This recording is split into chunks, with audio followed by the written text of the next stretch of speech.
काही कारणामुळे तुम्हाला 2 दिवस झाले व्हिडिओ आलेला नाही, त्याबद्दल तुमची सर्वांची माफी मागते. आज बनवलेली आहे कडधान्यांची मिक्स पातळ भाजी. आपण या भाजीला सुक्की पण बनवू शकतो, पण मी पातळ केलेली आहे. सकाळपासून ते रात्रीपर्यंतचं माझं आजचं रुटीन आज मी तुमच्यासोबत शेअर करणार आहे. कुठंही स्किप न करता पूर्ण व्हिडिओ बघा. श्री स्वामी समर्थ. सर्वांना नमस्कार. तसं तर आपली रोजची सुरुवात ही पूजेपासून असते, पण आज तुमच्यासोबत पूजा शेअर केली नाही. देवाची पूजा माझी झालेली आहे. लगेच मी किचनमध्ये आले. रात्री मी हरभरे भिजत घातलेले होते. 1 दिवस ते भिजवले व सुती कापडामध्ये बांधून ठेवले. हरभरा, वाटाणा आणि हिरवे मूग जे असतात त्याची मिक्स भाजी मी केलेली आहे. खूप छान होते अशी जर मिक्स भाजी केली तर. बऱ्याच ताई करत पण असतील. भाजीसाठी मी कांदा भाजून घेतला, टोमॅटो, कोथिंबीर, आलं, लसूण याची मिक्सरमध्ये बारीक पेस्ट केली. तेलामध्ये ती पेस्ट छान परतल्यावर त्यामध्ये 1 चमचा कांदा मसाला घातला, 1 चमचा मिरची पावडर घातली, अर्धा चमचा हळद घातली, 1 चमचा धना पावडर घातली, 1 चमचा छोले मसाला घातला. सर्व मसाले एकत्र छान परतल्यावर त्यामध्ये शिजवून घेतलेले जे हरभरे होते ते टाकून दिले. आपल्याला जर पातळ भाजी करायची असेल तर पाणी जास्त टाकायचे किंवा ग्रेव्ही करायची असेल तर थोडे पाणी कमी टाकायचे, पण मी इथं पातळ भाजी केलेली आहे. कडधान्यांची उसळसुद्धा खूप छान होते. कांदा, टोमॅटो, आलं, लसूणची पेस्ट, वरून कोथिंबीर घालायची, खूप छान लागते. बऱ्याच ताई कडधान्याची उसळसुद्धा करत असतील नाश्त्यासाठी. भाजीची कढई एका साईडला ठेवली व दुसऱ्या साईडला लगेच मी चपात्या करायला घेतल्या. तुम्हाला दिसले असेल तव्यावरती मी थोडे मीठ टाकलेले आहे. मिठामुळे तव्यावरती चपाती आपली चिकटत नाही. मीठ टाकल्यानंतर टिश्यू पेपरने किंवा एखाद्या कापडाने मीठ पुसून घ्यायचे, पण माझ्याकडं टिश्यू पेपर नाही, त्यामुळे मी जो मळलेला उंडा आहे त्याच उंड्याने तव्यावरचे पीठ काढून घेतले व चपात्या करून घेतल्या. पूर्ण स्वयंपाक माझा झालेला आहे. भाजी पण एका दुसऱ्या भांड्यामध्ये काढून घेतली. चपात्या गार झाल्यावर लगेच डब्यामध्ये मी पॅक केल्या. आपण जर चपात्या तशाच ठेवल्या तर चपात्यांना घाम येतो किंवा उन्हाळ्याच्या त्या कडकसुद्धा पडतात. मिक्सर पण माझे खूप खराब झालेले होते, त्यामुळे मी मिक्सर घासायला काढले आणि ज्या जागेवरती मी मिक्सर ठेवते तिथं पण असं स्वयंपाक करताना खूप चिकट उडतं, त्यामुळे तिथली जागा खूप चिकट होते. त्यामुळे मी लिक्विड टाकून तारेच्या घासणीने तिथं असं 8 दिवसातून एकदा तरी घासून घेते. त्यामुळे किचन ओटा आपला स्वच्छ राहतो, कॉक्रोच होत नाहीत किंवा उन्हाळ्याच्या मुंग्या होतात त्यासुद्धा होत नाही. तसं तर स्वयंपाक झाल्यावर किचन ओटा आपण रोज साफसफाई करतो, पण कधीतरी असं किचन ओट्यावरती जे काही सामान असतं ते उचलून पूर्ण किचन ओटा घासून स्वच्छ पाण्याने धुवून घेतला तर आपल्याला स्वयंपाक करायला पण खूप छान वाटतं. मिक्सर पण माझा खूप घाण झालेला होता. का तर आपण ज्यावेळेस वाटण बारीक करतो त्यावेळेस पाणी जर जास्त झालं तर ते पाणी खाली येतं आणि त्यामुळे मिक्सर खराब होतो, पण रोज घासणं होत नाही. त्यामुळे मी 8 ते 10 दिवसातून मिक्सरवर सुद्धा असा हात फिरवून घेते, पाण्याने धुवून घेते किंवा कापडाने पुसून घेते. तसं तर मला किचनमध्ये जे भांडे आहे ते सर्व भांडे घासायला काढायचे आहे, पण बघू केव्हा वेळ मिळतो ते. चला, किचन ओट्यावरती जेवढा काही पसारा होता तो सर्व आवरून घेतला. किचन ओटा क्लीन करून घेतला. क्लीन केल्यानंतर किचनमध्ये खूप छान वाटतं. ही बघा आमची म्याऊ काल रात्रीपासून कुठं गेलेली होती आणि कशी चोरावानी येऊन बसली बघा. बेडरूममध्ये येऊन गपचूप बसून राहते अशी. कुठं गेली होती ग म्याऊ? अय म्याऊ, आवरायचं आहे मला बेड. का तोंड लपवते? बेड आवरायचा नाही का? झोपायचं आहे का तुला? इकडं बघ माऊ. ए म्याऊ. बघा 2 दिवस झाले कपडे पण नाही ठेवलेले मी कपाटामध्ये, इथंच गळ्या घालून ठेवलेले आहे. मला असं वाटलं की मुलं ठेवून देतील, कारण मी त्यांना सांगितलं होतं की आपापले कपडे तुमच्या कपाटामध्ये ठेवून द्या, पण नाही ठेवले. चला, रात्री जर वेळ मिळाला तर ठेवून देते, कारण असा पसारा पण चांगला वाटत नाही. आमची चिल्ली पिल्लं पण इथं झोपलेली आहेत. त्यांचा पण बरंच इकडं गोंधळ घातलेला असेल त्यांनी पण. खायची वाटी, प्यायच्या पाण्याची वाटी आणि हे बघा ताईंनो, आंघोळीचा तांब्या आहे हा. बेडरूममधला तांब्या, यामध्ये मुलं पाणी देतात त्याला, का तर म्हणतात की नको त्याला चांगल्या भांड्यात पाणी द्यायचं. बघा हा तांब्या मी आंघोळीसाठी वापरते, म्हणजे आम्ही सगळेच आंघोळीसाठी वापरतो. आज सकाळी सकाळी सर्व झाडांना छान पाणी दिलं होतं आणि झाडांवरती पण पाणी मारलं होतं.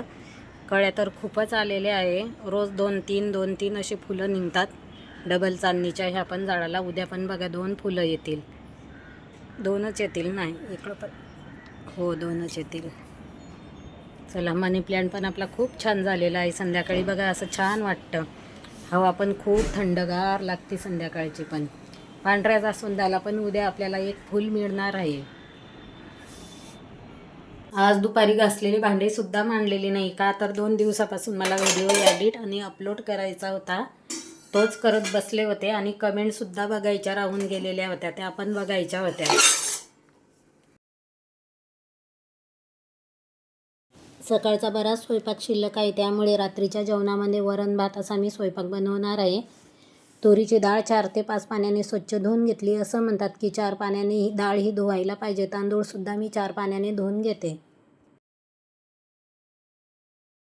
साधं वरण करायचं असेल तर त्यामध्ये मी हळद आणि मीठ घालते, पण फोडणीचे जर वरण करायचे असेल किंवा सांबार करायचे असेल तर त्यामध्ये जिरं, हिंग आणि अर्धा टोमॅटो किंवा 1 टोमॅटो जर घालायचा असला तर तो सुद्धा मी यामध्ये घालते.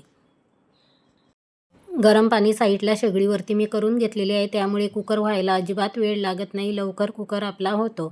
कुकरचे दोन्ही डबे मी कुकरमध्ये ठेवून दिले. अर्धा लिंबू कुकरमध्ये वापरते. लिंबू किंवा चिंच वापरली तरी पण चालते, त्यामुळे कुकर आपला आतमध्ये काळपट होत नाही, हे तर सर्व ताईंना माहिती असेल.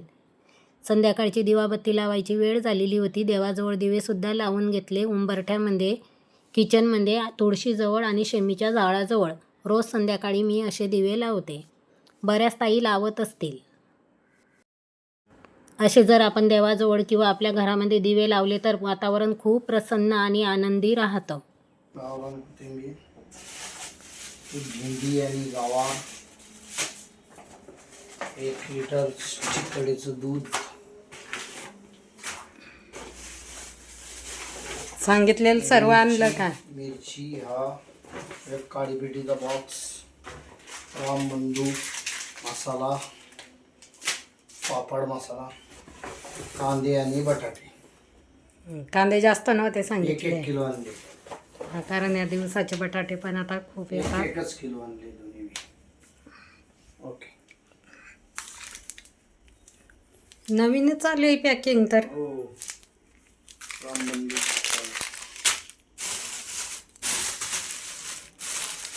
का तुम्ही तर गवार आणणार होते ना? हे गावरान भेंडी आहे की आहे काय, मला वाटलं नाही काय का.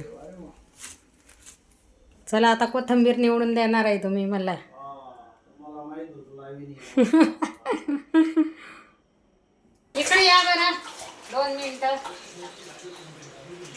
कसं धुवायचं, धुवून हे करायचं असतं. इकडे या 2 मिनिटं. दूध तिचं धुवून ठेवल्या, तापायला ठेवायचं.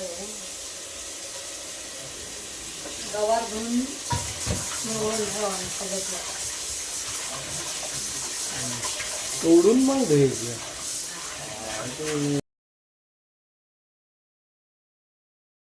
गवारच्या शेंगा मी धुवून निवडून घेते, म्हणजेच तोडून घेते, पण तुमचे दादा म्हणतात की धुवायच्या नाही, तशाच निवडायच्या किंवा तशाच तोडून ठेवायचा. पण काय आहे ना ताईंनो, भाजीपाला ज्या वेळेस आपण आणतो त्यावेळेस तो भाजीपाला धुवून जर ठेवला तर आपल्याला पटकन घेता येतो, जास्त वेळ लागत नाही. त्यामुळे मला असं धुवून ठेवण्याची सवय लागलेली आहे. पण तुमचे दादा म्हणतात की तू हाताने कामं वाढवती. त्यांचं म्हणणं आहे की तू दिवसभर काम करते आणि आता खूप उशीर झालेला आहे. पण काय आहे ना ताईंना, अजून मला जे आपण सांडगे केलेले आहे किंवा साबुदाण्याचे बटाट्याचे मिक्स पळी पापड केलेले आहे ते सुद्धा वरती डब्यांमध्ये ठेवून द्यायचे आहे. भाज्या धुवून ठेवण्याची सवय कोणाकोणाला आहे ते पण कमेंटमध्ये नक्की सांगा बरं का ताईंना. गेले 2 दिवस झाले आपण सांडगे केलेले होते आणि साबुदाणा आणि बटाट्याचे मिक्स पळी पापड केलेले होते, ते छान वाढलेले होते. मोठे मोठे डबे वरती असल्यामुळे 2 दिवस झाले मला कंटाळा आला होता, असं म्हणलं तरी पण चालेल बरं का ताईंनो. का तर वरती डबे असल्यामुळे किचन ओट्यावरती चोळून ते डबे काढावे लागतात, त्यामुळे मी कंटाळा केला. खाली जर असे डबे मोकळे असले तर लगेच आपण ते ठेवून देतो. पण शेवटी आज किचन ओट्यावरती सोडले, वरचे डबे काढले आणि त्यामध्ये सांडगे आणि जे पापड आहे ते छान असे भरून ठेवले. काही ताई म्हणतील की ताई शेळी घ्यायला काय झालं, पण शेळी पण तुमच्या दादांनी आणलेली आहे. त्याची पण एक आठवण तुम्हाला सांगते. ज्या दिवशी वास्तुशांती होती त्या दिवशी असा डबा काढायला माझी वहिनी वरती चोडलेली होती पहिल्याच दिवशी आणि त्यांचा पाय घसरला आणि त्या पडल्या. पण बरं का त्यांना लागलेलं काहीच नव्हतं. त्याच वेळेस तुमच्या दादांनी जाऊन लगेच 1000 किंवा 1200 रुपयेपर्यंत ती शेळी बसलेली असणार आहे त्यावेळेस ते घेऊन आलेले होते. तसं तर माझी उंची पण कमी आहे, मला पण होईल आणि त्यांना खूप भीती वाटली होती त्यामुळे लगेच त्यांनी ती आणलेली आहे. पण मी ती घेऊन मांडण्याचा खूप कंटाळा करते त्यामुळे मी किचन ओट्यावरती चोळून असे डबे काढते. ती आणायची, परत तिथं मांडायची, त्याच्यावरती चोडायचं आणि डबा घ्यायचा, असा मला कंटाळा येतो. मला असं वाटतं किचन ओट्यावरती सोडलं की लगेच आपलं काम होतं. दोन्ही पण डबे आता किचन ओट्यावरती साईडला लावून ठेवते कारण आता खूप उशीर झालेला आहे. मला अजून भाजी पण निवडायची आहे. तुमच्या दादाकडे दिलेली आहे मी कोथिंबीर निवडायला, त्यामुळे मी डबे असा साईडला ठेवते आणि जो काही भाजीपाला आहे तो सुद्धा भरून ठेवायचा आहे. जे काही सामान आणलेलं होतं ते पण 2 दिवसापासून वरतीच आहे. एक्स्ट्राचं जे सामान आहे ते पण मला ठेवायचं आहे. आमच्या सौरभला चटपटीत आणि चमचमीत खायला असं काही खूप आवडतं.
झाला?